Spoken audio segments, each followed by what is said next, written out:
It's not a real big town. It's a big vacation town anymore. During weekend events, what we call Dune season here, it brings a lot of people in. They didn't embrace it at all. A lot of noise and destroying the streets. On many weekends, we have as many as 10,000 people. Because it's $10 to get into the park. Can't walk in there. You'll see when you get up there.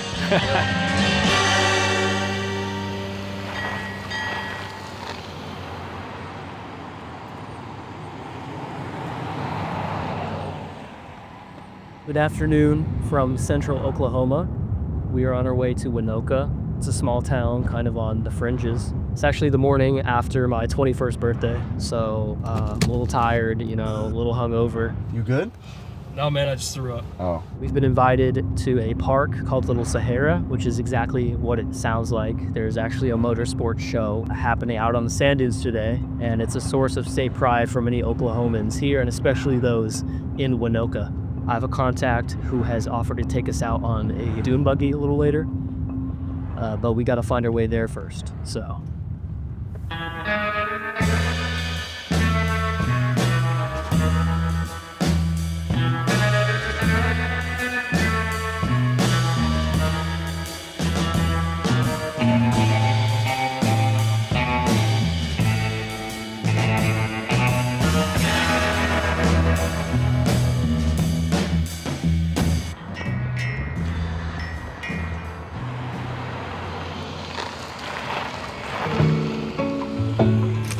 Before it was an established town, Waynoka was originally a livestock post in the 1880s. Ranchers would come to exchange cattle along the railroad that passed through here, and it was a lucrative stop for many on their journey west. In the heyday, we had a roundhouse and an ice plant, and most of the folks that resided in Waynoka actually worked for the railroad. Serving people and products from Illinois to California, from Colorado to the Gulf Coast, throughout the nation and the entire world.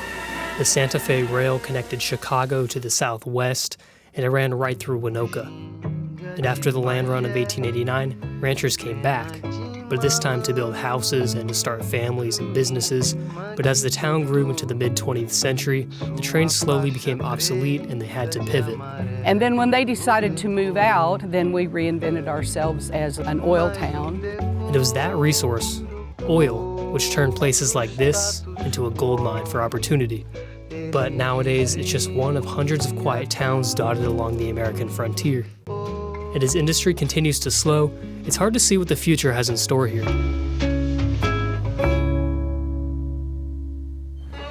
Hello. I wanted to make the most of my short time here and not just learn about the park, but the effects it had on people surrounding it. I got the chance to talk to Dylan. He runs the local liquor store and is one of the few remaining storefronts left in Waynoka. Most of our sales come from the dunes, besides a few local people that come in pretty consistently. Try to maintain as good a selection as you can maintain in a store this size. Dylan went to school here, worked here, and spent a lot of time at Little Sahara as a kid.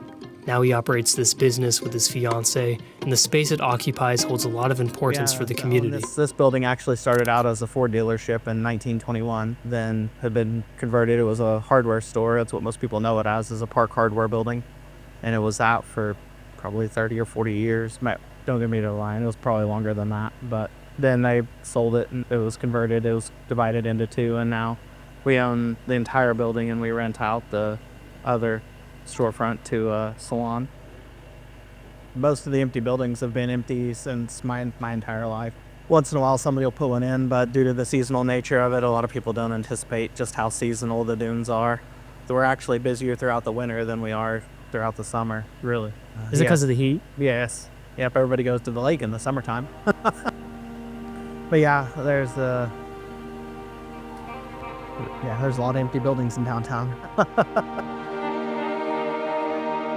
But buildings aren't the only thing that seem to be emptying out here in Waynoka.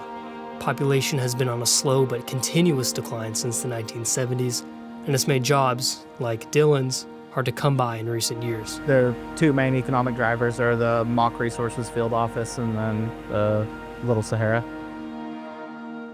Let's walk. Bricks right here. There's a, what is this? Oh, carpet. Kind of just left here. See what's open. Not open. There's a W probably for Waynoka. So we're down here in the Main Street area, which is just north of the sand dunes. This is a rail yard up here, but it's not much a rail yard anymore. It's more of a historical society, kind of a museum now. There's the train right there, look at that.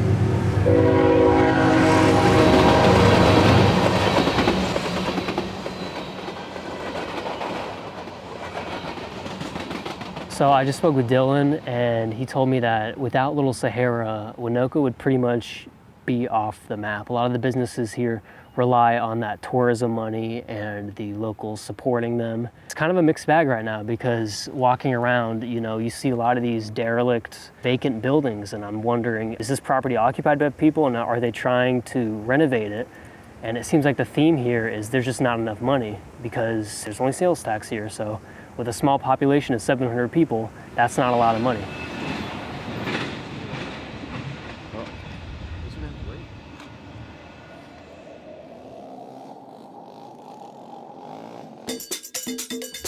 We're at Sandfest. It's a yearly gathering of off-road enthusiasts from all around the country. The energy here is electric, it's loud, pompous, not my kind of atmosphere.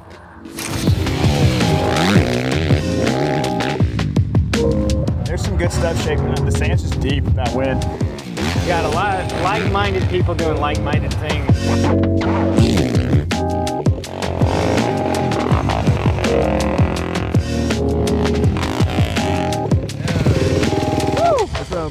Howdy. That was awesome. Every year, thousands of people flock to Little Sahara for events like Sandfest during the busy season. And while the event is hosted publicly with free admission, it's a little more exclusive than that. To get onto the dunes themselves requires a specialty vehicle that is by no means cheap, but it's attracted a lot of attention from those hobbyists who collect, flip, and race UTVs as a side hustle. People like Eric Burkett have come routinely for years to the park's many events, including Sandfest. I live in Wichita, Kansas, but I spend a lot of time down here on the dunes playing and doing some business stuff. First thing I ever owned was a three-wheeler. I've got that original one back in Utah, a couple Banshees, 750 Raptor, 450 YFZ, fun, good machines, solid. Straight drag car, Packard Performance, a Buckshot 5 Sandrail, Maverick Can-Am back there, just a fun play car, and then the Polaris RS1, great mountain play car. Have you won any like awards with these? You know, because I know no. you said you raced them, right? You got to spend a lot more money and make them a lot prettier. Ice block. They used to have an ice factory about 6 miles from here, 5 miles from here, where they would load the rail cars with ice to keep all the food cold before refrigeration. It's not a real big town. It's a big vacation town anymore. During weekend events, what we call Dune season here, it brings a lot of people in. It's $10 to get into the park. Can't walk in there. You'll see when you get out there. Speaking of that, we should probably go out there, huh? All right, sounds good. Yeah, let's do it.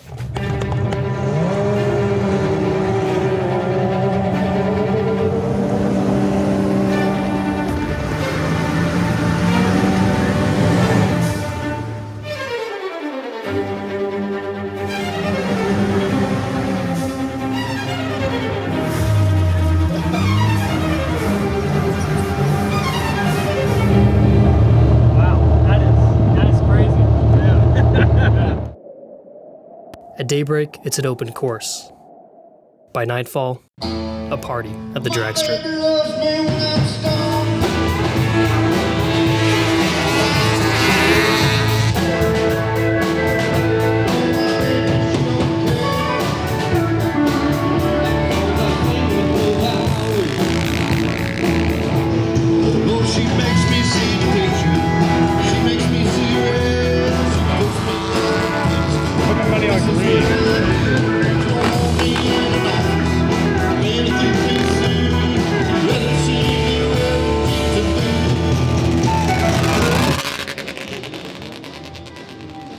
With all this traffic each year, I wondered why so many places in Waynoka felt abandoned or unused. It seemed to be a new side effect of this shift to tourism, because a lot of visitors here for the weekend never even go into town. We're expecting probably, I say there's going to be about 4,000 or 5,000 people extra. In a town of 700, right? That's the beauty of it. These events, that's what we want. People just love to ride, the adrenaline rush. And way back when, we just saw a bunch of three-wheelers and then four-wheelers. And then it evolved to big Dune Buggies. So this is more of a family sport now. I have a gentleman that is a client of ours, and they've been coming for years. And now his kids that started out on a little four-wheeler, you know, when they were 3 and 4 years old, they're now older, 25 and 30, and they're racing. It's a profession that's really growing to help, again, not just it be where men just race, it's something for everyone. So the tourism dollars are spread out amongst Oklahoma, right? This is helping not just Northwest Oklahoma, not just Waynoka, but all of Oklahoma.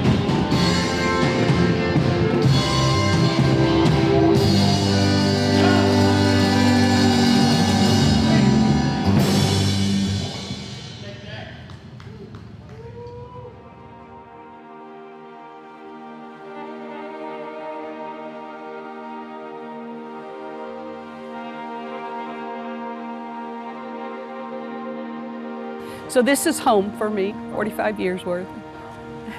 As our time in Waynoka was coming to an end, I wanted to revisit with Mayor Susan Bradford to learn more about her vision for the future of this community. Yes, we've reinvented ourselves as a town about 3 times during my lifetime here. We still have remnants of the train era, which you see the Santa Fe, Burlington comes through here all the time.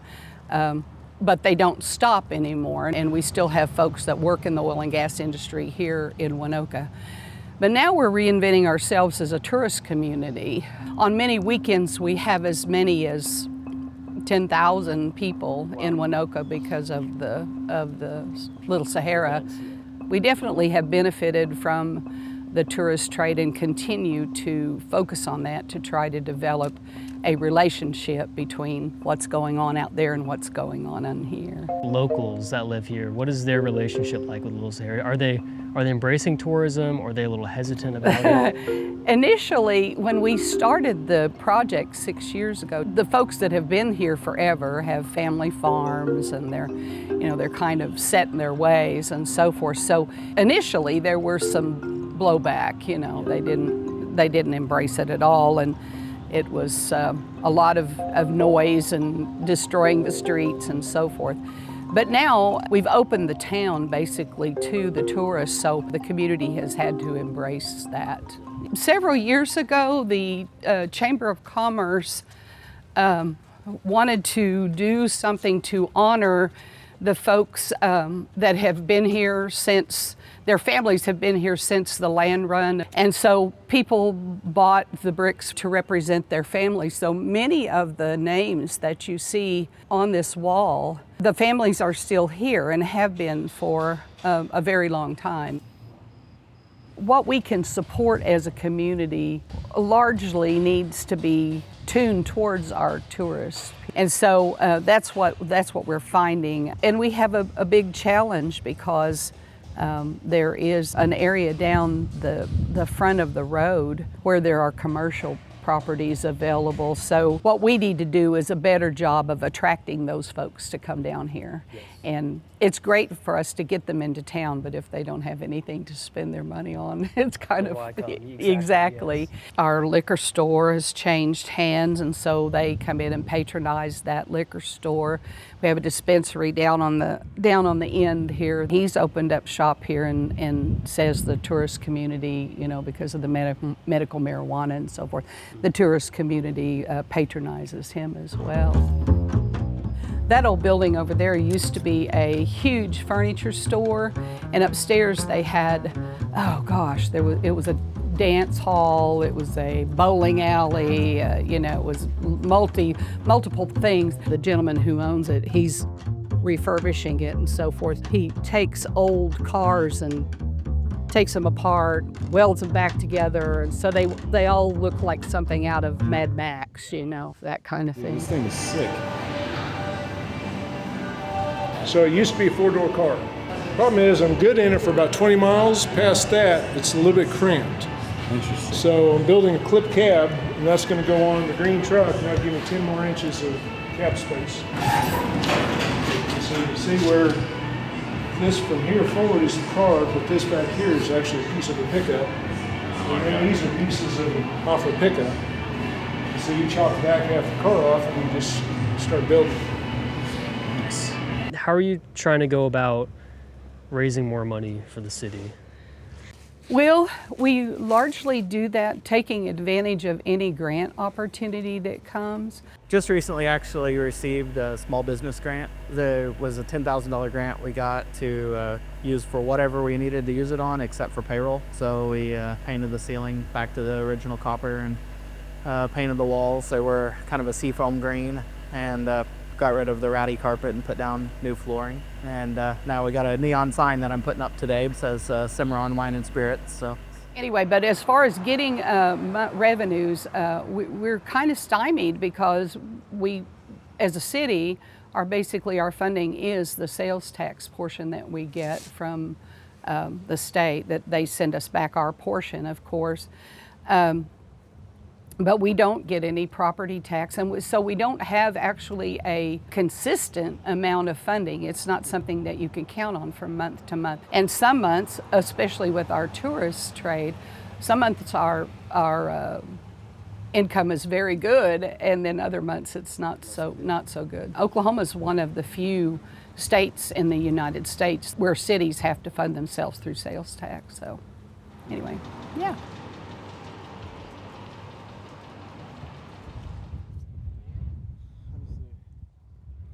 So this is a place that realistically will never reach the heights that it did 50, 60, even 70 years ago. And I think that's a shame because there's a lot of good people here and there's a tight-knit community built around the park.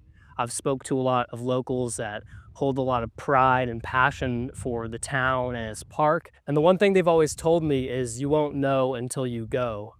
And right now I feel like I'm a knower now. No. After spending my weekend outside all day, I returned with two things on my mind. One being how I was going to treat a sunburn, and the other thinking how fascinating it is that a community built around a park could have such an impact on another.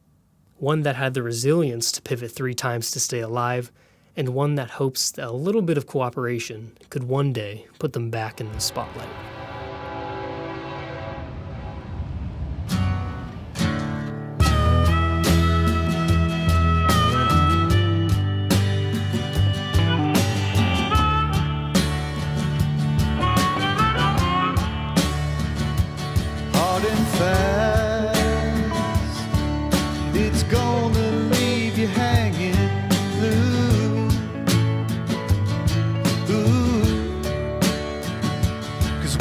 Down, they're gonna throw it back on you. Ooh. Running for the lights, running for the scene, living on the all-time green, living on the all-time